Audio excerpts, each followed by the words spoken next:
Hey guys, Christina Marie here, and today this video is long overdue. It is the end of February, but I really wanted to make sure that I was at a place of the best capability that I could muster to present this topic to you, because it's going to get a little personal for me, but I'm also going to be sharing something with you that I think would benefit you to read if you haven't read it, or just you to be aware of. So as you all know, February is Black History Month, and this is the month where there is a spotlight, or should be a spotlight, on African American heritage, culture, just African American history in America. African American history in America. Sounds weird, but roll with me. Even though, because I am the Black experience, I live the African American life every single day, so I celebrate my history every single day, because of the way that the country was founded, African American history is kind of pushed to the back burner. It's not appreciated, it's not celebrated, it's barely even acknowledged. So before I get into that, I want to share a little bit about where I'm coming from with this video, because this video today, I want to share with you my Black history experience, my African American experience, as well as recommend one book, just one, that I personally have read. It has changed my life. It was introduced to me in college, and I wanted to share it with you because it paved the way for how I see the world, and it also helped me understand me and how I live every single day, what mindsets I have to go through every single day. So I just kind of wanted to share a little bit about me and my experience with you, as well as the book that kind of help shape my experience. So the reason why I figured I would do this is because this is probably about 3 months ago where I read this article when the whole Black Lives Matter, well, it's not even 3 months ago. Well, it was 3 months ago that I encountered an article. The Black Lives Matter movement has been going really, really strong, just about trying to teach people the tension, to know and understand the tension between African Americans and police. Just teaching us about police brutality, and that it is a real tangible, physical, emotional, mental, painful thing. It's not just something that we made up in our heads. Like, police brutality is a real thing, and I firmly believe that. I've witnessed it. I've experienced it secondhand. I know family that have been killed by the hands of the police. I know friends who've been, racially profiled and arrested and beaten. I know these things. So I'm not one of those people who don't believe that police brutality is an issue, or isn't an issue within the Black community.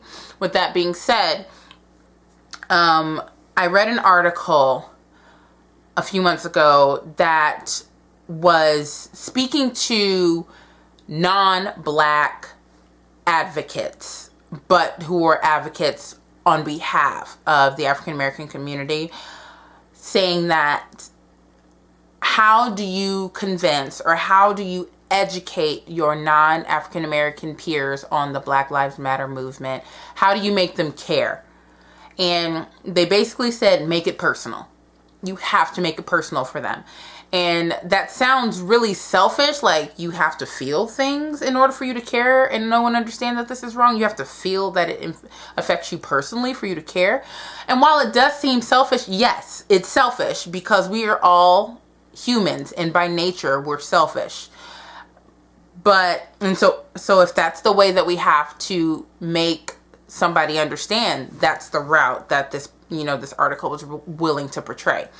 So living in Kansas, I live in Kansas. I'm surrounded by white people. I am surrounded by people who don't understand my passion for issues for people of color, issues for African American women, Black men, whatever, children, education, all of these things, because a lot of times they live in a society that doesn't have to deal with it. And because they don't have to deal with it, it's very easy not to think about it. So the article basically stated, how do we make it personal for them? And that's what I'm doing with this video. I'm making Black history personal for you guys, hopefully, because I've been doing this YouTube thing for 4 years, about 4 years. And you guys know the type of personality I have. You know the type of person that I am. I'm this way all the time. So it's one of those, I have to make it personal for you guys, you know, even if you guys have, you know, friendships with people like me and, you know, people who share similar backgrounds as me. It's not my story. And so the way to make it personal is to share my story. The way that I understood Black history, honestly, when I was a child, we would learn, you know, Martin Luther King Day. That was it. Thurgood Marshall. I did a project on Thurgood Marshall.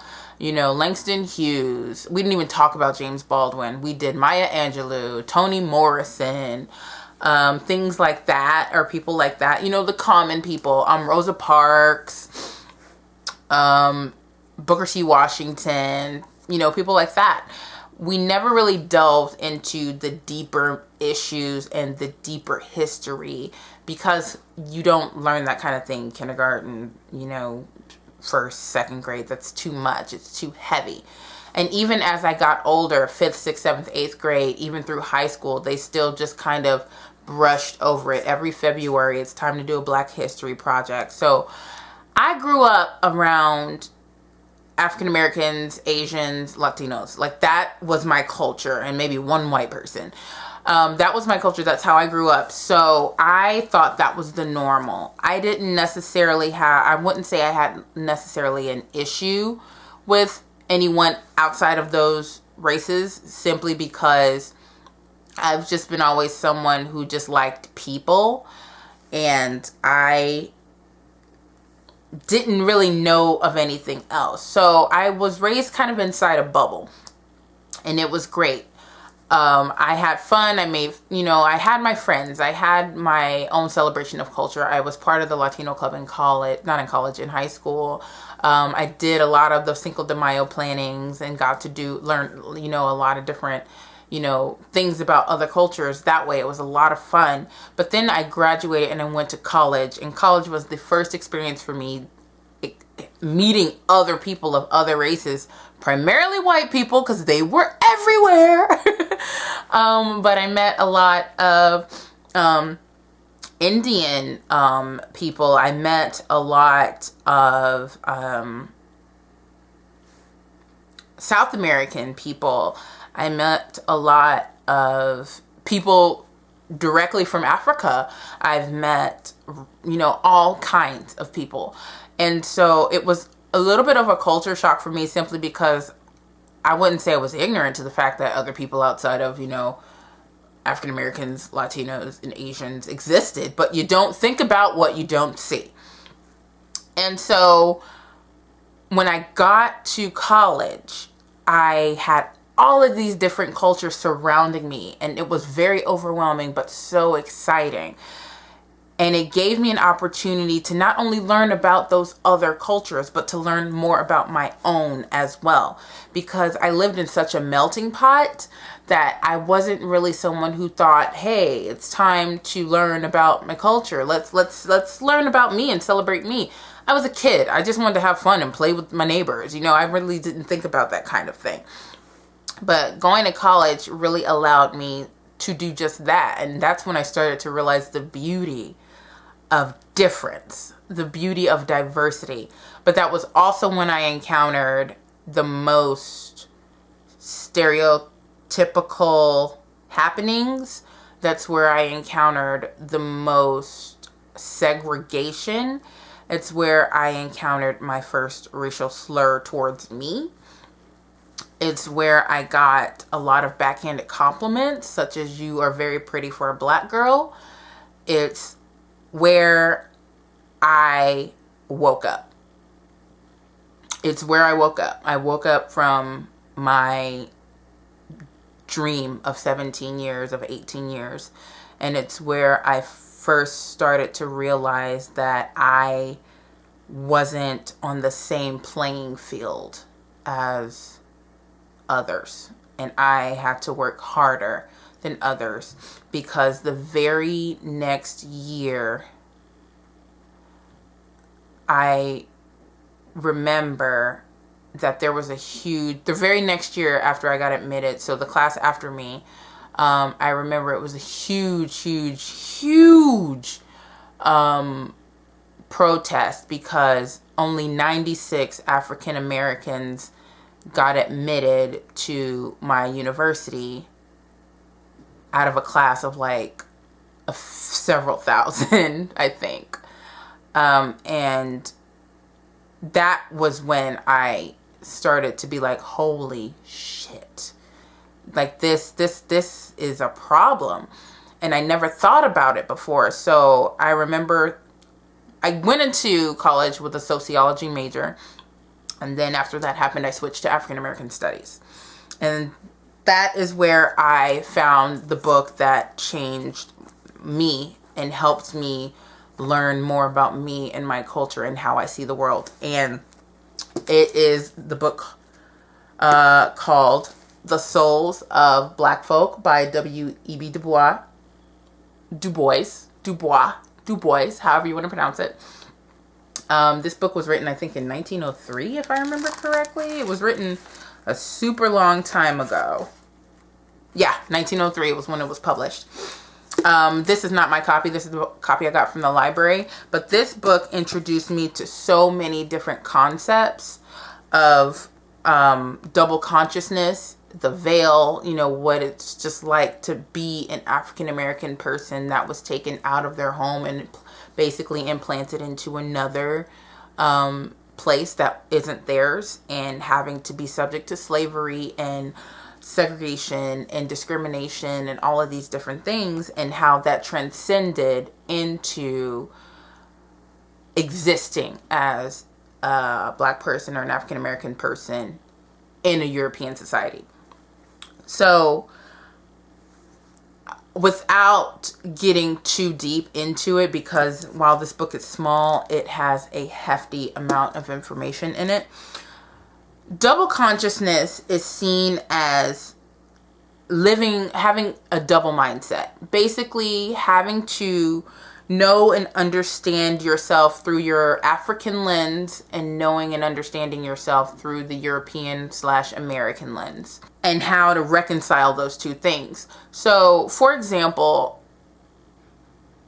nowadays, whenever I get a compliment of some sort, or whenever somebody says something to me, I look at it, I have a filter. There's a filter that it goes through. For example, I remember when I got through singing at church one time, this guy came up to me, perfectly nice guy, came up to me and he said, "You have such a beautiful and soulful voice." And my filter started going. I'm like, okay, soulful. Is he saying that because it's true? Is he saying that because I'm Black? Is he saying that because I'm a Black woman?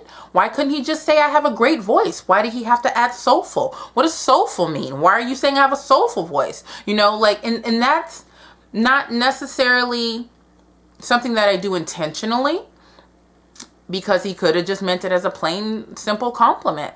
But I remember being asked to speak on my racial experience in Kansas City, and at my church, I got invited to speak. My pastor asked me to speak to my congregation about it, and I remember saying that to them, and they were listening so intently.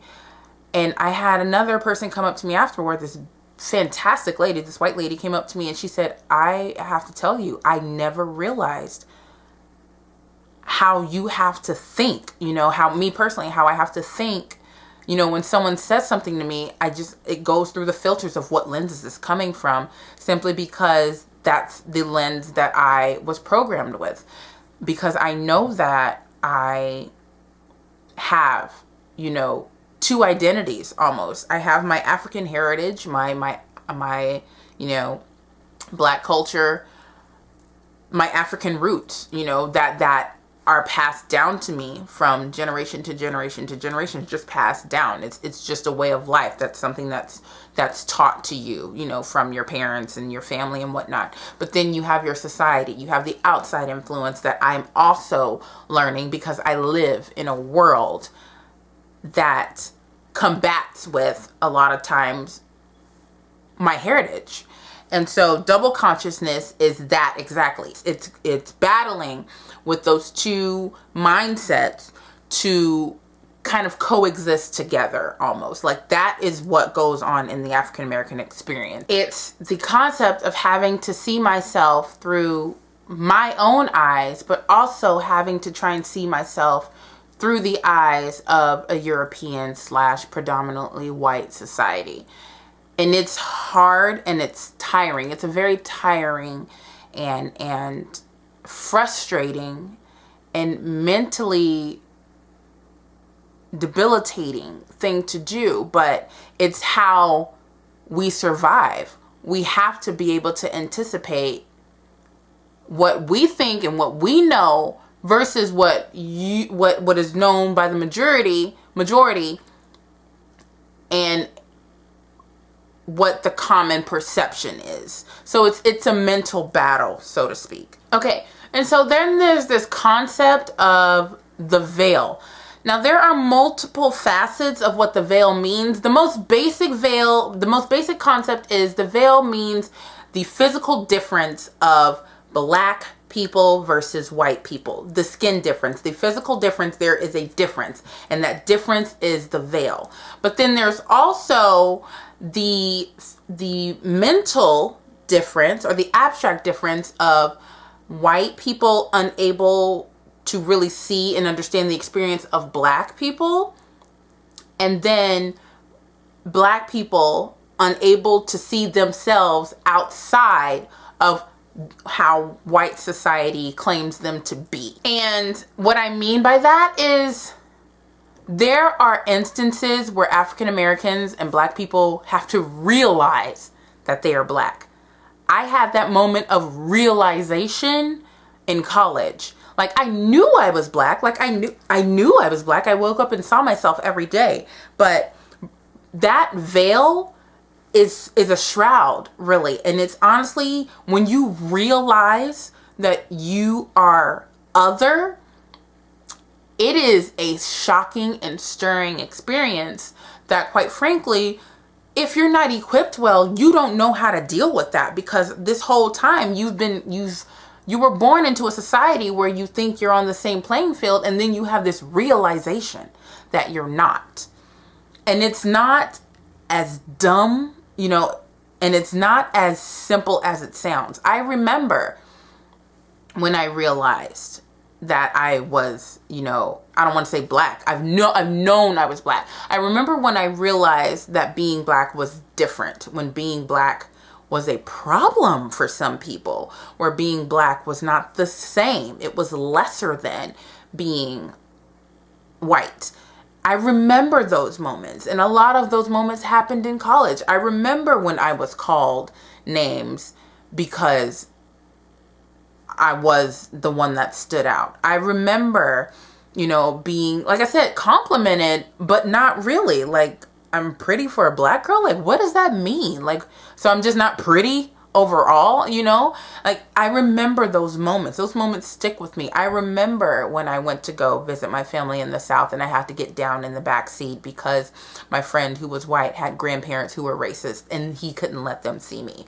I remember those experiences. I've been through that. And so that veil is a real thing, and it can be a scary, scary thing when people aren't, when people of color aren't equipped with that knowledge and that pride in their heritage. And a lot of people, and a lot of younger people, just aren't.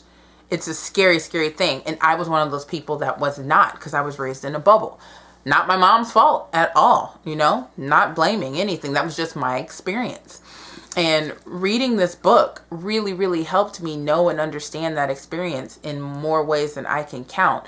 And those are the two things that honestly stick with me from this book. I got so much knowledge from this book. Like I said, it's hard to just go into it without making this an hour-long video, but double consciousness and the veil, honestly, were two of the concepts that, quite frankly, just stuck with me. How many years have I been out of college? I took this class when I was like 19. I'm 29, 10 years ago. Like this, it was an amazing experience. And so my African-American experience, this is why Black History Month is so important for me, because it allows people like me to know and understand and learn about who they are, either for the first time or for the second time, or, you know, in a different way than they've learned before. It's so valuable to have Black history. That's why it's so important for me to share with you guys, because it makes it personal, you know, for you guys to know and understand why Black history is important.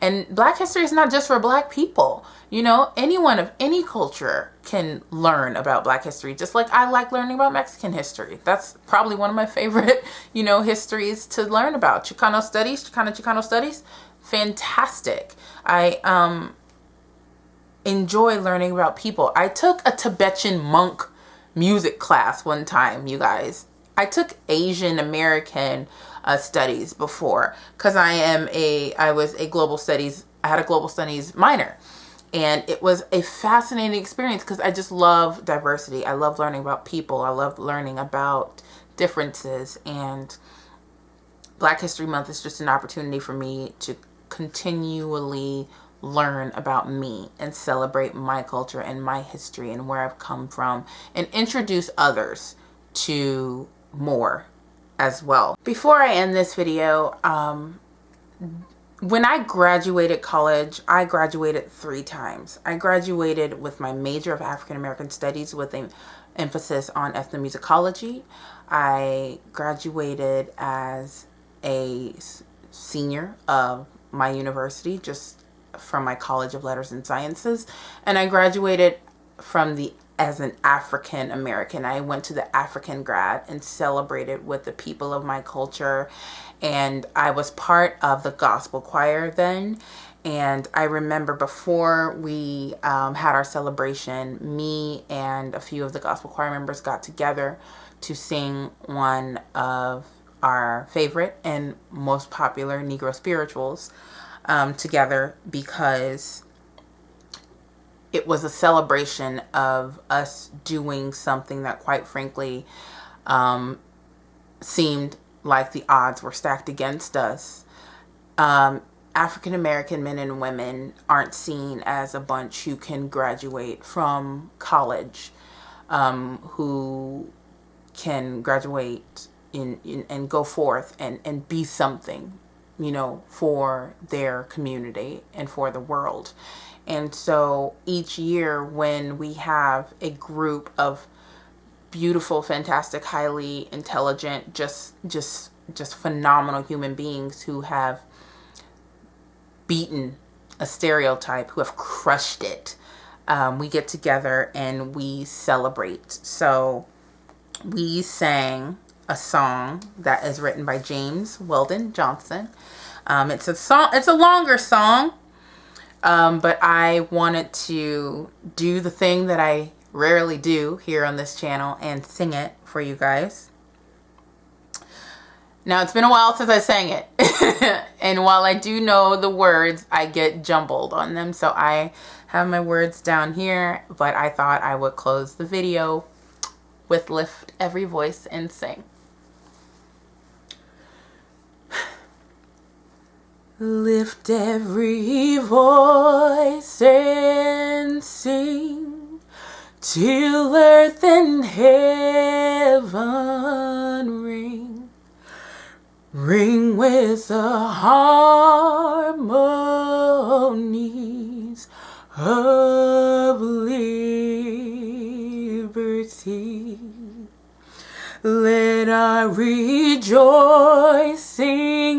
rise high as the listening skies.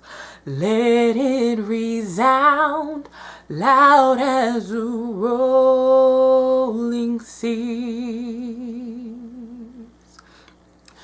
Sing a song full of the faith that the dark past has taught us. Sing a song full of the hope that the present has brought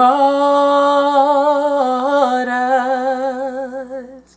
Facing the rising sun of our new day begun, let us march on till victory.